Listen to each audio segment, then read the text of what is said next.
오늘 이 시간에는 명하시되라는 제목으로 하나님 말씀을 증거하도록 하겠습니다.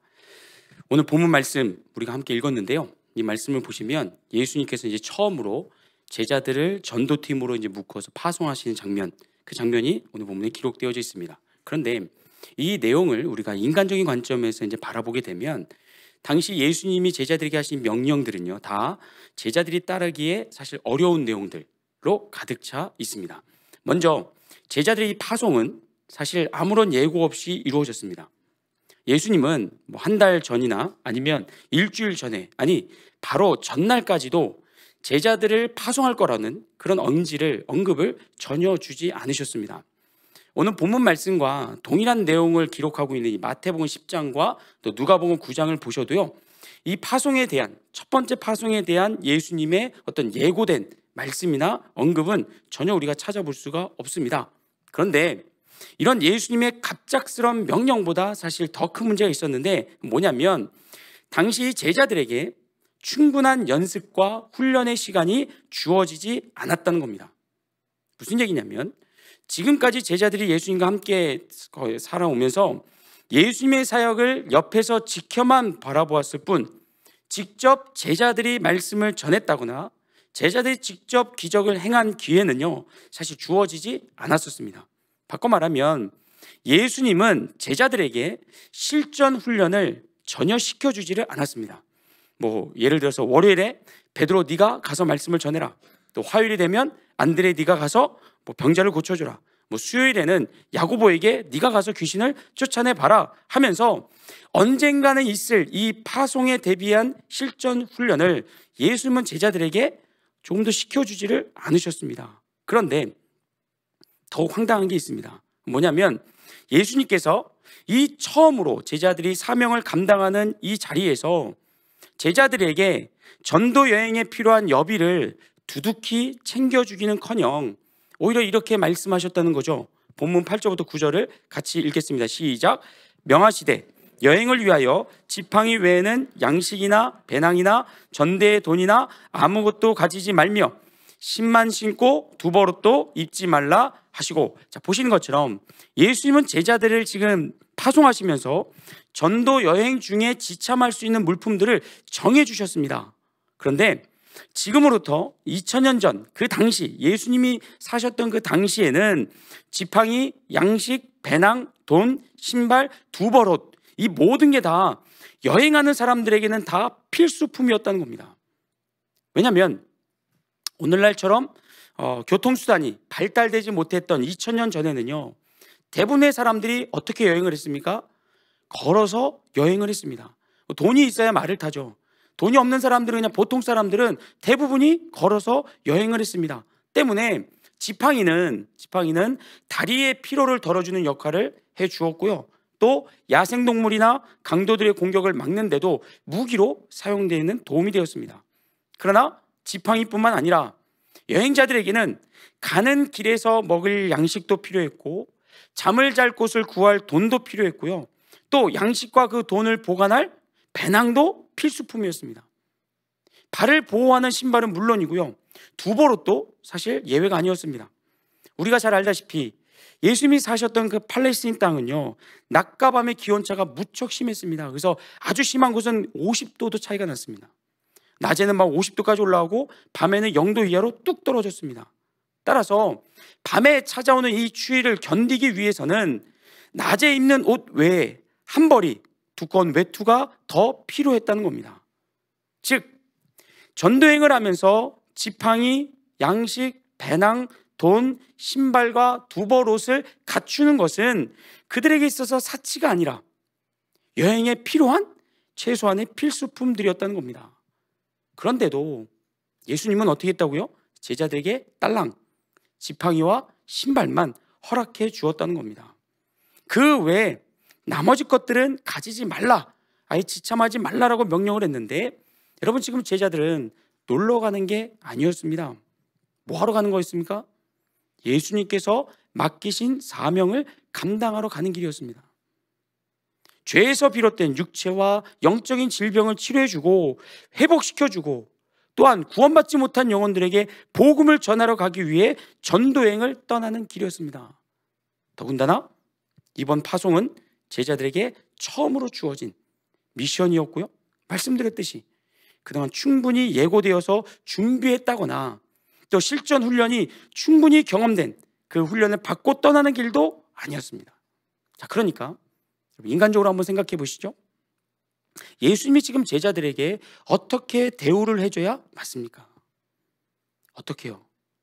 지팡이와 신발만 가져가라고, 그것만이면 충분하다고 매몰차게 내보낼 것이 아니라 여행 길에 야, 배고프지 말아야지, 추위에 떨지 말아야지, 그러니까 여비를 두둑히 챙겨라, 아니요 챙겨주거나 또 그 외투 한 벌씩을 마련해 주셨어야 사실은 맞습니다.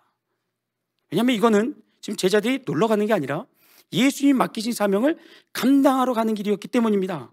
물론 오늘 본문 10절을 보시면요, 한번 보세요. 또 이르시되 어디서든지 누구의 집에 들어가거든 그것을 떠나기까지 거기 유하라. 예수님 뭘 허락하시죠? 다른 사람에게 신세 지는 것은 허락해 주셨습니다. 전도행을 다니면서 만나는 사람들로부터 숙식을 제공받는 거, 그거는 예수님이 허락해 주셨습니다. 그런데 이것도 여러분 잘 보시면 우리에게 이런 겁니다. 뭐 예수님께서 저기 로이드역 근처에 사는 철수내로 가라, 뭐 저기 써리에 사는 영수내로 가라, 이렇게 예수님이 제자들을 웰컴해 줄 만한 사람들을 구체적으로 말씀해 주지를 않으셨습니다. 그러면서 하시는 소리가 뭐였습니까? 11절에 보면 어느 곳에서든지 너희를 영접하지 아니하고 너희 말을 듣지도 아니하거든 라고 하면서 모든 사람이, 제자들이 가고자 하는, 머물고자 하는 그 모든 사람들이 다 제자들을 웰컴해 주는 것은 아님을, 그들을 내몰고 거절할 사람들이 있음을 경고해 주셨습니다. 한번 상상을 해보시기 바랍니다. 지팡이 외에 아무것도 가진 게 없으면서 겨우 옷 한 벌 걸치고 여러분 추위에 덜덜 떨면서 이 집 저 집을 기웃거리는 제자들, 그런 제자들 사람들이 본다면 뭐라고 하겠습니까? 저기 불쌍한 거지들이 돌아다닌다고 뒤에서 수군거리지 않겠습니까? 그렇게 거지 같은 행색을 하고 다니는 제자들을 웰컴해 줄 사람들이 몇이나 되겠으며, 그런 제자들이 전하는 회개의 메시지를 과연 사람들이 귀 기울여 듣기나 하겠냐 말입니다. 이처럼 제자들의 첫 사역은요, 예고 없이 갑자기 주어졌고요, 충분한 훈련을 받지 못한 상태에서 또 거지처럼 누추한 행색으로 시작이 되었다는 겁니다. 그런데 놀라운 사실은 당시 제자들 중에 누구도 예수님을 원망하거나 불평하는 사람이 없었다는 거죠. 예수님이 가라라고 했을 때 갈지 말지를 고민하거나 갈등하지 않았다는 사실입니다. 본문 11절부터 12절을 다시 보세요. 어느 곳에서든지 너희를 영접하지 아니하고 너희 말을 듣지도 아니하거든 거기서 나갈 때 발 아래 먼지를 떨어버려 그들에게 증거를 삼으라 하시니, 그 다음 읽습니다. 시작. 제자들이 나가서 회개하라 전파하고. 자, 11절과 12절 그 사이에 뭐가 없습니까? 뭐가 없죠? 제자들이 어떠한 고민이나 갈등이나 원망이나 망설임이나 불평이 없습니다. 당시 제자들은 예수님의 이 갑작스러우면서도 또 도가 지나쳐 보이는 이 명령, 상식에 맞지 않는 그 명령 앞에서 일말에 고민하지 않고 즉각적으로 순종하는 모습을 우리에게 지금 보여주고 있습니다. 이러한 제자들의 순종이 오늘 우리에게 주는 첫 번째 메시지는 뭐냐면요, 이겁니다. 저를 따라합니다. 예수님께서 아무에게나 순종을 요구하지 않는다는 거죠. 믿으십니까? 예수님은 아무에게나 지금 순종을 요구하지 않는다는 겁니다. 여러분, 우리가 알다시피 예수님이 이 공생의 사역을 하시는 동안에 얼마나 많은 사람들이 예수님을 따랐습니까? 맨날 예수님이 가는 곳마다 인기가 너무 좋아서 사람들이 발 디딜 틈이 없을 만큼 많은 무리들이 예수님 주변에 꾸역꾸역 모여들었습니다. 그러나 그 많은 무리들을 예수님은 다 예수님의 제자로 삼지 않으셨다는 거죠. 마가복음 3장 9절부터 한번 보실까요? 9절부터 보면 예수께서 무리가 에워싸 미는 것을 피하기 위하여 작은 배를 대기하도록 제자들에게 명하셨으니, 이는 많은 사람을 고치셨으므로 병으로 고생하는 자들이 예수를 만지고자 하여 몰려왔습니다. 더러운 귀신들도 어느 때든지 예수를 보면 그 앞에 엎드려 부르짖어 이르되 당신은 하나님의 아들이니이다 하니 예수께서 자기를 나타내지 말라고 많이 경고하시니라. 보신 것처럼 예수님께서 행하시는 놀라운 기적은 수많은 사람들의 관심을 끌었습니다. 수많은 사람들의 발걸음을 예수님께로 이끌었습니다. 그 결과 발 디딜 틈이 없어서 배를 타고 물러나야 할 만큼, 그 군중들 속에는 있지 못할 만큼 너무 좁아서요. 그래서 예수님 배를 타고 이게 물러나야 될 만큼 많은 사람들이 모였었습니다. 그런데 바로 이어지는 13절부터 14절을 보세요. 또 산에 오르사 자기가 원하는 자들을 부르시니 나온지라. 이 12를 세우셨으니 이는 자기와 함께 있게 하시고 또 보내사 전도도 하며. 그렇게 많은 사람들이 예수님 주변에 늘 모여 있었지만 예수님께서 원했던 제자는 딱 몇 명이었습니까? 12명 뿐이었습니다. 예수님은 이 12명만 예수님의 제자로 삼은 후에요, 다음과 같이 예수님에게 이렇게 말씀하십니다. 물론 바로 연결되는 건 아니지만 그 제자들에게 이렇게 예수님 말씀하십니다. 마태복음 16장 24절입니다. 같이 읽습니다. 시작. 제자들에게 이르시되 누구든지 나를 따라오려거든 자기를 부인하고 자기 십자가를 지고 나를 따를 것이니라. 누구에게 말씀하셨다고요? 제자들에게요. 무리가 아닙니다. 군중들이 아닙니다. 막 몰려드는, 꾸역꾸역 몰려드는 사람들이 아니라 지금 예수님은 예수님이 원하셔서 선택하여 제자로 삼으신 그 12명에게 말씀하신 겁니다. 자, 그런데 여기서 우리말 부인하다로 번역된 헬라어로 보시면 거절하다, 내려놓다, 부정하다 라는 뜻이 포함되어 있습니다. 즉 예수님을 따르는 제자들은 누구를 부정하고 누구의 뜻을 거절해야 한다는 겁니까? 그죠? 앞서가시는 예수님이 아니라 죄인된 자신들의 의와 자랑을 부인해야 됩니다. 거절해야 됩니다. 또 예수님을 따르는 제자들은 무엇을 내려놓아야 됩니까? 예수님의 말씀과 명령을 내려놓는 것이 아니라 무엇을요? 자신의 정욕과 만족, 육체의 쾌락을 내려놓아야 됩니다. 즉 예수님의 말씀과 그 자신들의 욕망이 부딪혔을 때, 대립할 때 자신들의 욕망을 거절해야 하고요, 육체의 자랑과 쾌락을 내려놓는 순종이 누구에게? 예수님의 제자들에게 요구되었다는 거죠. 아니, 더 정확히 말씀드리면 예수님의 제자들에게만 그 순종이 요구되었다는 겁니다. 따라서 순종은, 제자들에게 요구되는 순종은 뭡니까? 부담이나 어떤 짐이 아니라 특권입니다. 왜요? 아무나 할 수 있는 게 아니기 때문에요. 아무에게나 주어지고 아무에게나 요구되는 것이 아니라 오직 예수님의 선택을 받은, 예수님의 마음에 원함이 된 그 제자들에게만 허락되는 것이기 때문에 순종은 특권인 줄 믿습니다. 아멘. 그렇다면 오늘 저와 여러분은 어떻습니까? 저와 여러분도 예수님의 제자 맞습니까? 자신이 없으시네요. 제자니까 여기 왔죠. 그죠? 이 수요일날 왜 여기 와 있습니까? 예수님이 선택하시고 부르셔서 제자 삼아 주셨기 때문에 예수님 말씀 들으러 여기 온 거 아닙니까? 아멘. 그렇다면 저와 여러분에게 순종은요, 특권인 줄 믿습니다. 부담이나 짐이 아니라, 피하고 싶은 막 그 거북스럽게 만드는 그 무엇이 아니라 오히려 기쁨으로 감당하게 된 특권입니다. 그러니 여러분, 예수님 말씀에 순종하는 것을요 감춰두지 마시기 바랍니다. 꼭꼭 싸매두지 마시고 예수님의 말씀에 그때그때마다 순종하여 죄를 이기시고 유혹을 물리치셔서 우리에게 주어진 귀한 역할이 있잖아요. 세상의 빛이요 소금이 되는, 세상의 어둠에 들어가는 것이 아니라 그 어둠을 물리치고 세상의 부패를 막는, 살맛을 잃어버린 사람들에게 살맛을 회복시켜주는 그런 복된 주의 제자들이 되기를 축복합니다. 자, 이어서 오늘 본문에 기록된 제자들의 이 순종이 우리에게 주는 두 번째 메시지는 뭐냐면 이겁니다. 역시 저를 따라합니다. 예수님의 말씀에 순종할 때 비로소 하나님의 권능을 체험할 수 있다. 이겁니다. 말씀에 순종할 때 우리는 하나님이 우리에게 주신 권능을 체험할 수 있습니다. 오늘 본문 7절을 보세요. 12 제자를 부르사 둘씩 보내시며 더러운 귀신을 제어하는 권능을 주시고. 당시 예수님께서 제자들에게 주셨던 이 권능은요, 세상의 마술사나 점술가들이, 점쟁이들이 감히 흉내낼 수 없는, 따라할 수 없는 하나님의 권세와 능력이었습니다. 앞서 제자들이 예수님을 통해서 수없이 보았던 그 기적, 귀신을 쫓아내고 병자들을 치료하는 그 놀라운 기적의 원천이 바로 이 권능이었습니다. 그러나 예수님께서 제자들에게 이 권능을 허락해 주셨다는 것보다 더 중요한 건 뭐냐면, 제자들이 예수님의 명령에 순종하여 나갔을 때, 사역의 현장으로 들어갔을 때야 비로소 권능을 체험하고 기적을 행할 수 있었다는 겁니다.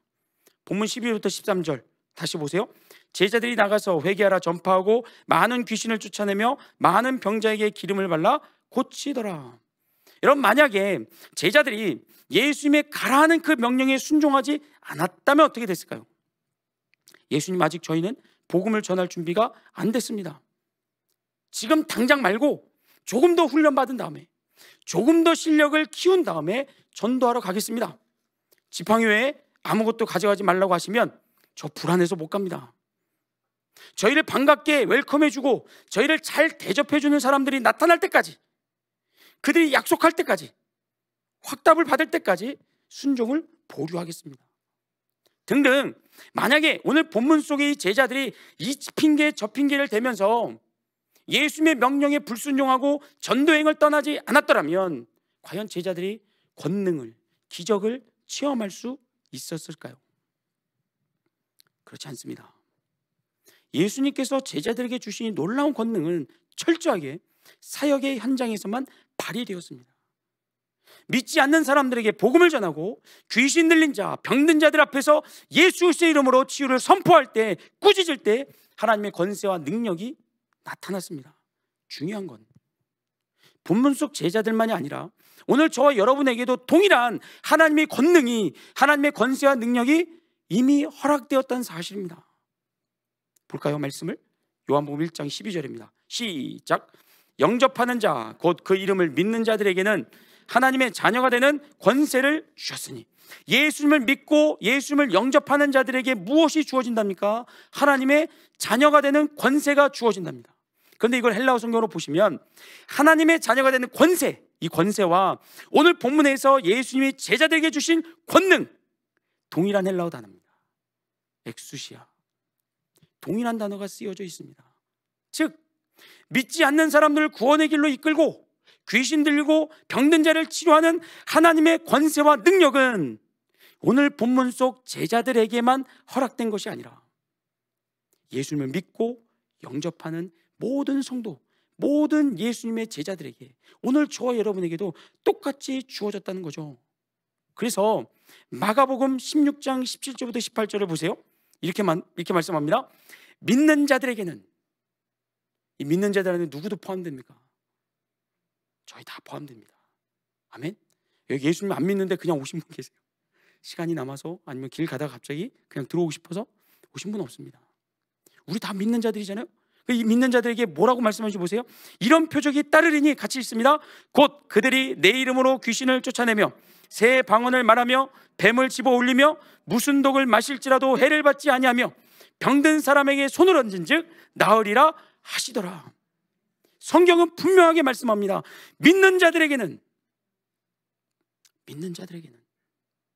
믿는 자들 중에 몇 사람에게만, 믿는 자들에게 중에 특정한 사람들에게만 이런 놀라운 권능이 주어진 것이 아니라 믿는 자들에게 다 주어진답니다. 다.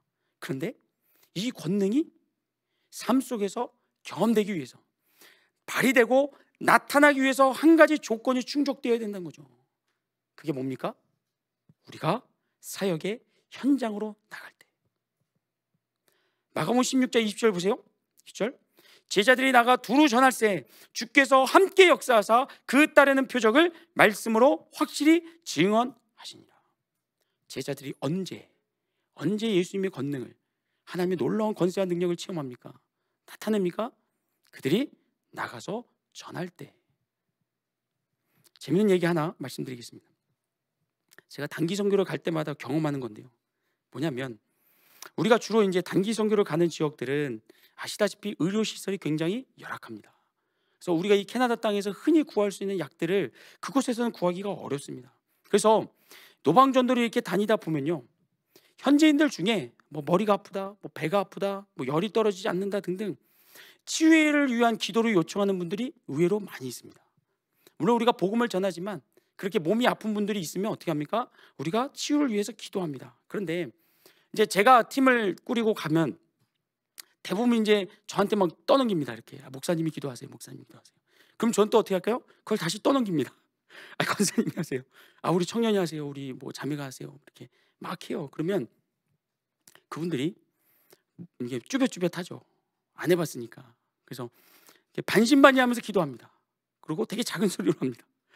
왜냐하면 이게 안 되면 또 실수하면 안 되니까요. 그래서 되게 막 작은 소리로 예수님의 이름으로 기도합니다. 아멘, 아멘.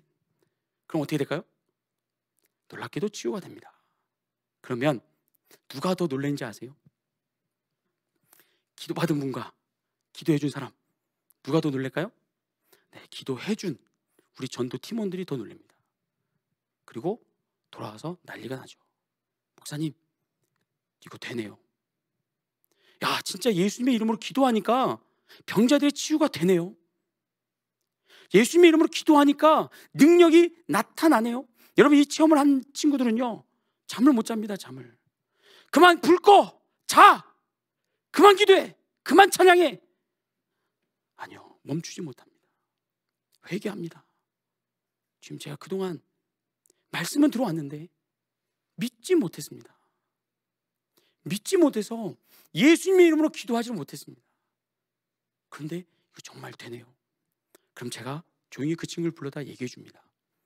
형제님, 자매님, 여기 계시는 예수님께서 당신이 있는 그 캐나다, 몬트리올, 오타와, 토론토, 킹선, 거기에도 계십니다. 여기서 역사하시는, 여기서 응답하시고 여기서 권세와 능력을 나타내시는 주 예수 그리스도께서 여러분이 있는 그 자리, 여러분이 있는 학교와 여러분 있는 가정과 여러분 만나는 사람들의 관계 속에서 여러분이 어디 있든지 거기에 예수님이 계시고 거기서도 기도하면 예수님 그 기도에 응답하십니다. 그러니까 이만 불 끄고 주무시죠. 여기서만 난리칠 게 아니라 어디 가세요? 집에 가셔서 거기서 난리치시라고요. 거기서 경험하고 거기서 체험하라고요. 이제 말씀을 정리하고자 합니다. 사랑하는 성도 여러분, 오늘 본문에서처럼 예수님은 때로 우리에게 무리한 것을 요구하실 때가 있습니다. 무리한 순종. 우리가 생각할 때 주님, 이거는 상식적으로 맞지 않는 것 같은데요. 주님, 제가 이걸 과연 할 수 있을까요? 저 힘들어요. 못해요. 라고 하는 것들을 요구하실 때가 있습니다. 그리고 그럴 때는 어떻습니까? 우리 마음에 부담이 되고요, 불순종하고 싶은 그 악한 생각이 슬그머니 올라옵니다. 그러나 여러분, 그때마다 기억하시기 바랍니다. 예수님은 아무에게나 순종을 요구하지 않습니다. 아무에게나. 예수님이 원하셔서, 예수님이 부르시고 예수님이 선택하신, 하나님의 자녀가 된 권세를 허락하신 그 제자들에게만 예수님은 순종을 요구하십니다. 순종은 예수님의 제자됨의 특권입니다. 나아가 순종할 때 우리는 비로소 하나님의 권세와 놀라운 능력을 체험할 수 있습니다. 그러니 어떻게 하셔야 됩니까? 사역의 현장으로 나아가셔야 됩니다. 예수 그리스도의 복음을 전하셔야 됩니다. 제가 지금 선교지로 가라는 얘기 아닙니다. 왜 선교지에서만 예수님을 경험합니까? 제가 제일 안타까운 분 중에 한 분이 그겁니다. 여기 사는 동안에는 별로 희마리가 없어요. 재미가 없어요. 신앙생활에. 꼭 선교지만 가면 막 난리가 나요. 그것도 제가 생각할 때 좀 건강하지 않은 것 같습니다. 여기서도 경험하셔야죠. 더 많은 시간을 보내고 더 많은 시간을 할애하는 이 삶 속에서, 우리의 삶의 현장에서 예수님의 능력을 경험하셔야죠. 그래야 신앙생활이 재밌지 않겠습니까? 그래야 신앙생활이 신나지 않겠습니까? 그래야 누구 앞에서든지 예수 믿으라고, 예수 믿는 것이 우리의 소망이고 예수 믿는 것이 우리에게 자랑이라고 담대하게 선포할 수 있지 않겠습니까?